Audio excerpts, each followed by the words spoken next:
السلام علیکم ورحمۃ اللہ وبرکاتہ۔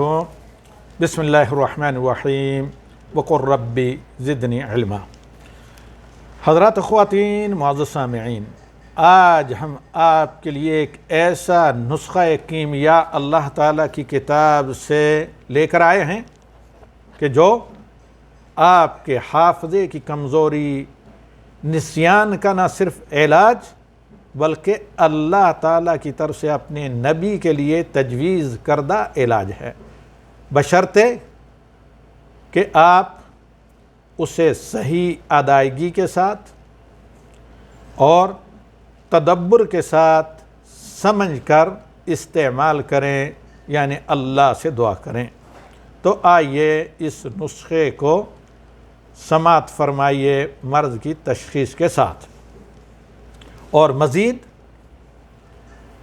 اپنے تمام انبیاء کے امام محمد صلی اللہ علیہ وسلم کو اللہ تعالیٰ نے دنیا کے مال و اسباب، جاہ و جلال کسی میں اضافے کے لیے دعا مانگنے کا حکم نہیں دیا، اگر دیا حکم تو علم میں اضافہ اور برکت کے لیے، تو ان دونوں چیزوں کا، یعنی علم میں برکت، زیادہ علم میں اللہ کی توفیق اور قبولیت، اور اسی طریقے سے علم کو نسیان کے مرض سے بچانے کا یہ عظیم علاج سماعت فرمائیے۔ تو اللہ رب العالمین کا فرمان ہے، میں اعوذ باللہ کے بعد اس کا آغاز کرتا ہوں۔ اعوذ باللہ من الشیطان الرجیم۔ قال اللہ تعالی وَلَا تَعْجَلْ بِالْقُرْآنِ، اے محمد صلی اللہ علیہ وسلم، آپ جبریل کے ساتھ ساتھ قرآن کی تلاوت کرنے میں جلد بازی سے کام نہ لیں۔ مِن قَبْلِ أَن يُقْضَىٰ إِلَيْكَ وَحْيُهُ، قبل اس کے کہ جبریل آپ تک مکمل وحی کی تلاوت نہ کر لیں۔ جب جو آیات جبریل لے کر آئے ہیں اس وحی کو مکمل کر لیں تلاوت کر کے، اور آپ توجہ سے غور کے ساتھ اس کی سماعت فرمائیں۔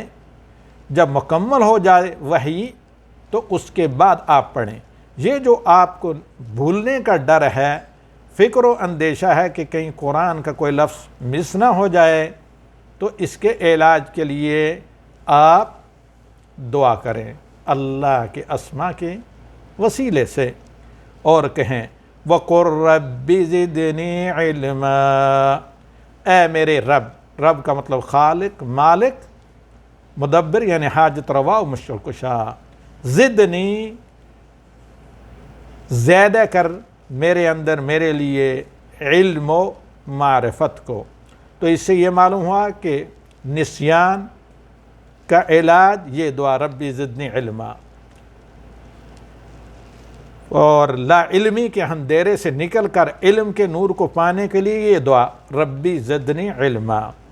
اور دعا کے آداب معلوم ہوئے کہ اللہ تعالیٰ سے اگر اپنی دعا آپ قبول کروانا چاہتے ہیں تو صرف اللہ تعالیٰ کے اسماء و صفات کے وسیلے سے ادا کریں، یا رب، یا رحمان، یا رحیم، یا اللہ، یا سمیع، یا علیم، یا مجیب دعوت المضطرین۔ تو یہاں اللہ تعالیٰ نے حکم دیا کہ میری ربوبیت کے وسیلے سے اے محمد مجھ سے علم میں اضافے کی جہاں دعا کریں۔ جب یہ دعا آپ کریں گے تو بھول چوک اور نسیان سے اور حافظے کی کمزوری سے ہمیشہ آپ محفوظ رہیں گے۔ ھذا وصلی اللہ علی النبی وآخر دعوانا ان الحمد للہ رب العالمین۔